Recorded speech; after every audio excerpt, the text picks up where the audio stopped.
As we're all well aware, my enchanter Joria is the greatest buffing enchanter the history of P99's EverQuest server, quite possibly throughout the whole duration. If we were doing an enchanter buffing tier list, my enchanter would place somewhere above S tier. In fact, they'd probably be at God tier. I couldn't even be on the tier list because all the other enchanters would be way down at E and F tier. It wouldn't even be worth doing. But this isn't an enchanter buffing tier list. This is a tier list of buff requests for enchanters. A little bit of my credentials here. I've been buffing I've been getting C2 buff requests ever since I hit level 29, and I've been getting VOG requests well into the low 50s. If you've heard of the 10,000 hour rule to master something, I've accumulated far more than that in buffing. If you add up all the time I've spent buffing, it's been several lifetimes at this point. I could be a non and roleplay at the same time in the zone CS home, and still a druid would figure out a way to get up there just to ask me for C2. So we're going to kick off this tier list with the first one right here, the Army of Druids. So the Druid Army is a person that will teleport out to you. They'll slash who all enchanter, find you in a zone where they think that you're not doing anything, teleport out there, find you on track, and run up to you just to ask you for C2. And you know what? They did all the work of teleporting out there and tracking you down. The least you can do is buff them with C2. And by the way, the irony of them being anonymous at the time they do this is not lost on me. I always get a little bit of a good laugh out of it, but these guys are an easy D tier.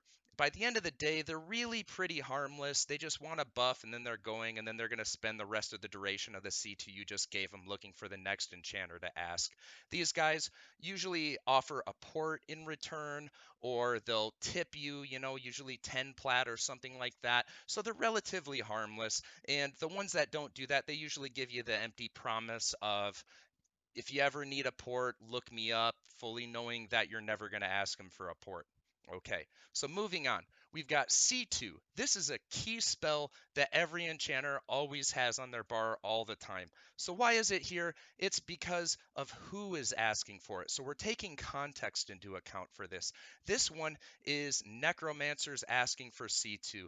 Half the time they don't even know they're on a necromancer when they do it. They just look at their character and they see a robe and they ask for enchanter buffs. The other half of the time you don't look at them and you just cast it and it doesn't take hold. And you're like, why did Clarity 2 not take hold?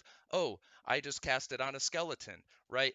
But also the timing of it is a big factor too. This isn't the occasional necromancer who just wants to go AFK and regen their mana. We're okay with those people. Those people are fine.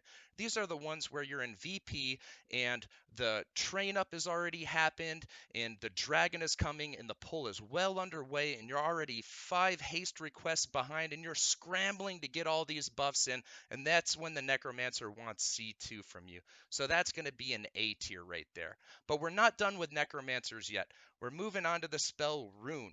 Now, Rune is one of those spells where if you cast it on 1 or 2 people, it's not a big deal, but this spell is like ants to honey. As soon as 1 or 2 get it, that word gets out that somebody's casting Rune, and all of a sudden everybody and their mother wants it, including necromancers. Why is this a problem? Why am I hating on necromancers? Because necros have this ability called mana skin, which is the same thing as Rune. Granted, Rune is 700 HP, Mana Skin is 600 HP, so yes, there's a little bit of a difference there. Rune's a little bit better, but I don't play a Necromancer. But if that 100 HP were such a big deal, what I would do is I would cast Skin on myself before the fight, and then I would cast Skin again during the fight, thus making it 1200, and that's far better than the Rune from Enchanters. Plus, while you got 36 people you're casting Rune on, that Necro being number 37 is going to be a little bit rough here. But I'll tell you why Necros don't do that, why they don't cast Mana Skin on themselves. It's because they don't know that spell even exists. And the ones that do know that it does exist, they haven't bothered to go to the OT Outpost and buy it. So Rune from Necromancers is going to be our first S tier buff request. Now, I don't hate Necros. In fact, we love Necros because they don't need haste and they don't need C2. Most of the time they're good. They just leave us alone. Every now and then they'll ask us for gob, and then they always refund the mana back to us. So I'm going to throw a bone to necromancers. Okay. And we're going to talk about DMF. Now, there are certain zones where you cannot levitate in. We're talking Velks, we're talking Siren's Grotto, but the big one, Temple of Vishan. Now, I always like to ask Necros for DMF and Temple of Vishan, fully knowing that it's a no-lev zone and they can't cast it on me, because I get a little bit of a laugh every time that happens. But their response to me when I ask for it tends to make me think that they get this buff request all the time. Again, I don't play a Necromancer, but this is our first specialty guest buff, which is DMF from Necromancers in a zone where there's no levitate, and I'm guessing they get it all the time, so we're going to put that at A tier, right? See, we really do like Necromancers.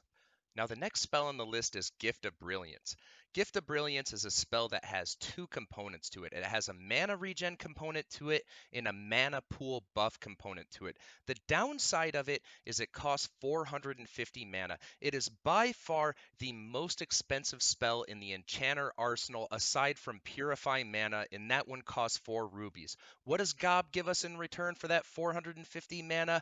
2 mana regen. That's really it. Now, if it's a cleric, clerics need every little bit of mana they can get. They're one of the few rare classes out there that start a fight at full mana and end at 0 mana. But, my druid or my whatever class does that. Not the same way. You can pause at any moment to regen mana by medding. Not clerics. It's just nonstop go, go, go. They need that 150 mana. They need that 2 mana regen bonus. It's the other classes asking for it. So a few of the other classes, Necromancers will often ask for it, but we like Necromancers. They don't ask us for C2. They don't need haste. This is really the only spell they need. And then they just reimburse us through Twitches anyway, so it's a net wash. We don't mind Necromancers. Wizards ask for it as well, but largely you can just ignore Wizards. Just make sure you don't need a port or anything before you do that. So if you're parked out already and you can just gate out of there, you can just ignore the Wizard. Oh, sorry, I missed your tell. I was loading or something, whatever you want to tell them. But if you're in Plane of Fear or Plane of Hate, you're probably just better off biting the bullet and casting it on them anyway, because then you can just get a port. So it's kind of even there as well. Koth mages are another example. Koth mages are one of the classes where they do use the entirety of their mana bar. They go from full to nothing. They need every little bit they can, but it's the non-Koth mages that do it. If you're a mage and you're just dropping mod rods, uh, sorry, you're not important enough to do this. You don't really deserve the spell. But then again, if they ask it, just cast it on them and then go over and just start clicking all the rods they're dropping. So it's a real wash. Doesn't really matter, do it. It's the shaman, though. Why are we signaling out shaman? Because of every class in the entire game, the one that should understand the importance of not overtaxing your buffers more than anybody should be shaman. But they ask us for this anyways, right? It really does nothing for them. They don't need that 150 mana because a shaman is never at full mana. They're always buffing, healing, or slowing, and they're never at 0 mana because they just canny dance. Also, speaking of canny dancing, they don't need the 2 mana regen either. They're the top 2 mana regen classes in the entire game. In fact, they barely lose out to Necromancers, and that's only because they have to heal themselves. The third class in mana regen is miles behind Necros and Shaman, right? They don't really need the spell, but then again, I know there's a lot of enchanters out there that ask Shaman for focus, and we really don't need focus from Shaman, so we got to give this a B tier because, again, it's a wash. They're asking us for a dumb spell, and we're asking them for a dumb spell right back. Okay, GRM, our next one. GRM, a very valuable spell, a very important spell when you're actually fighting something that casts magic. For whatever reason, rogues love this spell GRM. It doesn't matter. You could be fighting a bright red dragon, and bright red dragons love casting fire spells, and they still want resist magic. I don't understand it. I don't know why. Monks ask for it too, but monks have the excuse of, oh, hey, I'm pulling, and other people. But rogues, they always just ask for GRM for no reason, completely regardless of what we're fighting. In fact, I think most rogues don't even know what they're fighting. You just point them in a direction and they start stabbing. They don't even know what they're attacking half the time. So we're going to put this at C tier.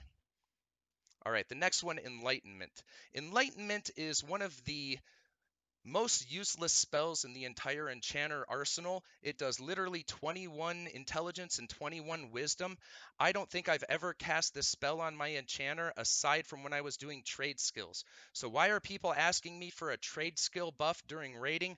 I don't know, but it's just a pain in the butt to cast. There's somewhere between 12 and 18 spells that enchanters use on their bar on the regular for rating. Unfortunately, you can only have 8 on your bar, and this would be number 19 on there. So we're going to put this at B tier just because of the annoyance and how useless of a spell it is. By the way, if you're ever doing trade skills, definitely get me for an enlightenment. All right, Visions of Grandeur is the next one. Now, this is an excellent spell, one of the best haste spells in the entire game that also has the lowest priority. If you ever run into a level 29 enchanter, they can overwrite your VOG with a 25% haste if they want to. It's a crazy spell, it's weird as well, but we're talking about a specific time here when you're fighting a target that dispels. Okay, so somebody will ask you for VOG, and then boom, the AoE goes out, you hit it, and it immediately gets taken off, and they ask for another VOG. Now, from the enchanter's perspective, you're like, I gotta get out of here because I'm losing my buffs too. So I'll just hit them with a quick SOS because, again, if I VOG them, I've got to deal with that recast time and the mana cost. It's a huge pain to cast that, and you can just refresh it after the fight. So you click them with an SOS, but that's never good enough. During those fights where there are constant dispels, they need the premium VOG because how else are they going to top the DPS charts and pull aggro and get themselves killed? You can't do that with SOS. So they need that VOG at all costs. And if for whatever reason you tell them, sorry, just wait till after the fight, I'll get you to it, that is a cardinal sin, and that is going to be an A tier. Right? So up next we have warriors. Warriors are a great class. They are the head of the raids, and they have the entire army of clerics going behind them to cast spells on them, and I think it really goes to their head. So we're not talking about just any warriors because we got to take care of our warriors. If the warrior dies, then we've only got 5 other warriors left before we wipe. Okay, so we got to keep every one of those alive. So the warriors I'm talking about are the ones that log in right before the thing is coming to camp. That dragon, that giant could be 10 seconds away from camp, and that's the moment they decide to get buffs. Personally, I think they should just remove themselves from the tank order if they're not buffed. Say, hey, I don't have buffs, I can't tank. But no, we can't do that. Warriors are like dictators of small countries. You cannot insult their pride under penalty of death. And God forbid you tell one of these warriors, sure, 1 minute, I'm a little behind on buffs, because they will start spamming you with the message, I'm the main tank, until you start casting that spell on them. Why? Because they can't be bothered to park buffed. So warriors who don't park buffed and wait to ask for buffs until the chain is already rolling on them, that's a B tier. Okay, now the next one is a little bit of a crazy one here. This is enchanters. Now, enchanters asking other enchanters for enchanter buffs. On the surface, this sounds like S tier, but let's look at it, okay? Now, these are our buddies. This could be us. In fact, most enchanters are just naked and dead. Now, enchanters are one of the few classes out there where the sweet release of death doesn't actually relinquish them from their buffing duties, right? Even if you're dead, it's like, hey, I got to get this guy to give me buffs before he gets rezzed and wastes his mana bar. So these guys will often ask other enchanters for C2 and Gob when they get rezzed, and we got to oblige them because landing that C2 on res can be tricky sometimes. It's a lot of RNG. The timing's different if you're in the zone or if you're out of zone. So we want to get these guys doing it because we also know they're also getting buff requests at the same time. And again, like I said, this could be you. And the faster you get these other enchanters up and buffing, it's the less work you got to do. So we're going to put this at D tier. I just felt like including it. They really shouldn't even be on the list here. Now, we've got some specialty ones here. We've got a guest one. This is classes who are not enchanters getting asked for enchanter buffs. So right here, I picked a thumbnail. I have no idea what class this is. It could be an enchanter. It could be a wizard. I don't know, but they're going to get buff requests from enchanters, right? So half the time this happens, this is a meme and it's a joke. The other half of the time, people are genuinely confused. I've been on a little dwarf cleric before, and I've gotten tons of enchanter buffs, and I usually smile and laugh and whatnot, but there's a technicality here because you don't actually have to cast the buff on them. It's just kind of a funny situation. So you really don't have to do any work. These people are harmless. Half the time it's just a meme and whatever. So these guys are also going to be D tiers. Now there was one special time there where I did this as a joke, and it was a monk. And this monk looked more like an enchanter than most enchanters out there, right? This was, it looked like an enchanter in Illusion Ixar. In fact, this picture I picked right here, that's an enchanter, but if you go and you look up Robe of the Whistling Fist on the P99 wiki, you will find nothing but pictures of enchanters there. Why is that enchanters on a monk-only robe? I have no idea. Anyway, this guy, I asked him for C2 completely as a joke. He sits there and he looks at me and he goes, "Sure." I'm like, all right, this is gonna be good. So he walks over to me, opens up a trade window, and gives me 2 copper and clicks trade. Why does a monk have 2 copper on him? Why does a monk have any coin on him, let alone in the middle of Temple of Ishan? And this guy swears that he only had 2 copper. He had no other coin on him. He didn't know he had it as well. I asked him for C2, and this guy who wasn't even an enchanter gave me C2 right there. Just log out. That's the highlight of the day. There's nothing left after that. So that one monk, I forgot his name. That guy gets a special S tier right there. So this is the tier list of useless enchanter buffs. Thank you very much.